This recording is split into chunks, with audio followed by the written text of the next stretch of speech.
Carlos Rodrigues Brandão, o que é educação? Educação? Educações? Aprender com o índio. Pergunto coisas ao Buriti e o que ele responde é: a coragem minha. Buriti quer todo o azul e não se aparta de sua água. Carece de espelho. Mestre não é quem sempre ensina, mas quem de repente aprende. João Guimarães Rosa, Grande Sertão Veredas. Ninguém escapa da educação. Em casa, na rua, na igreja ou na escola, de um modo ou de muitos, todos nós envolvemos pedaços da vida com ela. Para aprender, para ensinar, para aprender e ensinar, para saber, para fazer, para ser ou para conviver, todos os dias misturamos a vida com a educação, com uma ou com várias educações, e já que pelo menos por isso, sempre achamos que temos alguma coisa a dizer sobre a educação que nos invade a vida. Por que não começar a pensar sobre ela com o que os índios uma vez escreveram? Por que não começar a pensar sobre ela com o que os índios uma vez escreveram? Há muitos anos, nos Estados Unidos, Virgínia e Maryland, assinaram um tratado de paz com os índios das seis nações. Ora, como as promessas e os símbolos da educação sempre foram muito adequados a momentos solenes como aquele, logo depois, os seus governantes mandaram cartas aos índios para que enviassem alguns de seus jovens às escolas dos brancos. Os chefes responderam agradecendo e recusando. A carta acabou conhecida porque alguns anos mais tarde, Benjamin Franklin adotou o costume de divulgá-la aqui e ali. Eis o trecho que nos interessa. Nós estamos convencidos, portanto, que os senhores desejam bem para nós e agradecemos de todo o coração. Mas aqueles que são sábios reconhecem que diferentes nações têm concepções diferentes das coisas e, sendo assim, os senhores não ficarão ofendidos ao saber que a vossa ideia de educação não é a mesma que a nossa. Muitos dos nossos bravos guerreiros foram formados nas escolas do norte e aprenderam toda a vossa ciência. Mas, quando eles voltavam para nós, eles eram maus corredores, ignorantes da vida da floresta e incapazes de suportar o frio e a fome. Não sabiam como caçar o veado, matar o inimigo e construir uma cabana. E falavam a nossa língua muito mal. Eles eram, portanto, totalmente inúteis. Não serviam como guerreiros, como caçadores ou como conselheiros. Ficamos extremamente agradecidos pela vossa oferta e, embora não possamos aceitá-la, para mostrar a nossa gratidão, oferecemos aos nobres senhores de Virgínia que nos enviem alguns de seus jovens, que lhes ensinaremos tudo o que sabemos e faremos deles homens.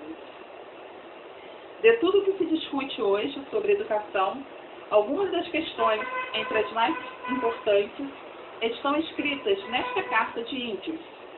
Não há uma forma única, nem um único modelo de educação. A escola não é o único lugar onde ela acontece e talvez nem seja o melhor.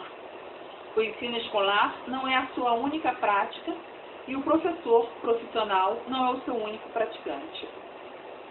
Em mundos diversos, a educação existe diferente.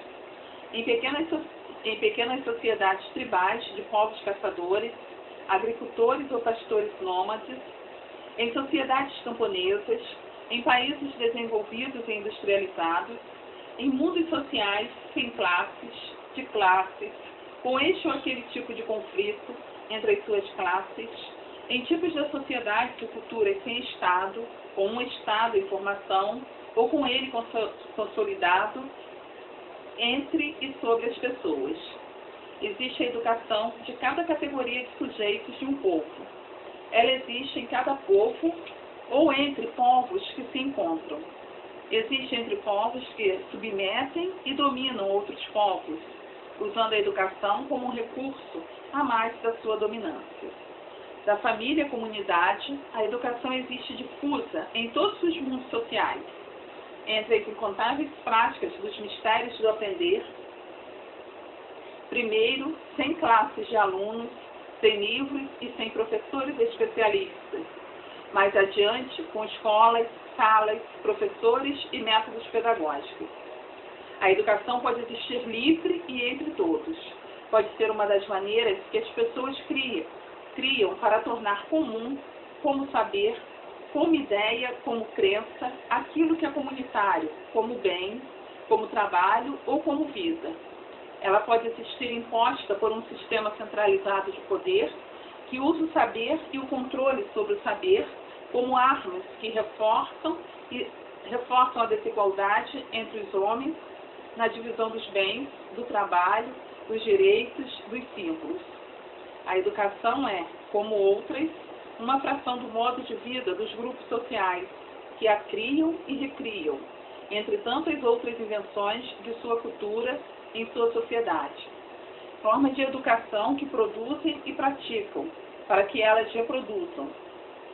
Entre todos os que ensinam e aprendem, o saber que atravessa as palavras da tribo, os códigos sociais de conduta, as regras do trabalho, os segredos da arte ou da religião, do artesanato ou da tecnologia que qualquer povo precisa para reinventar, todos os dias, a vida do grupo e a de cada um de seus sujeitos, através de trocas sem fim com a natureza e entre os homens, trocas que existem dentro do mundo social, onde a própria educação habita, e desde onde ajuda a explicar, às vezes a ocultar, às vezes a inculcar, de geração em geração, a necessidade da existência de sua origem. Por isso mesmo, e os índios sabiam, a educação do colonizador, que contém o saber do seu modo de vida e ajuda a confirmar a aparente legalidade de seus atos de domínio, na verdade não serve para ser a educação do colonizado. Não serve e existe contra uma educação que ele, não obstante dominado, também possui como um dos seus recursos em seu mundo, dentro de sua cultura. Assim, quando são necessários guerreiros ou burocratas, a educação é um dos meios de que os homens lançam mão para criar guerreiros ou burocratas. Ela ajuda a pensar tipos de homens. Mais do que isso, ela ajuda a criá-los, através de passar de uns para os outros o saber que os constitui e legitima. Mais ainda, a educação participa do processo de produção de crenças e ideias, de qualificações e especialidades que envolvem as trocas de símbolos, bens e poderes que, em conjunto, constroem tipos de sociedade. E esta é a sua força. No entanto, pensando às vezes que age por si próprio, livre e em nome de todos, o educador imagina que serve ao saber e a quem ensina mais. Na verdade, ele pode estar servindo a quem o constituiu professor, a fim de usá-lo e ao seu trabalho para os usos escusos que ocultam também na educação, nas suas agências, suas práticas e nas ideias que ela professa, interesses políticos impostos sobre ela e, através de seu exercício, a sociedade que habita. E esta é a sua fraqueza. Aqui e ali será preciso voltar a estas ideias, e elas podem ser como que um roteiro daqui para frente. A educação existe no imaginário das pessoas e na ideologia dos grupos sociais, e ali sempre se espera, de dentro ou sempre se diz para fora, que a sua missão é transformar sujeitos e mundos em alguma coisa melhor, de acordo com as imagens que se tem de uns e outros.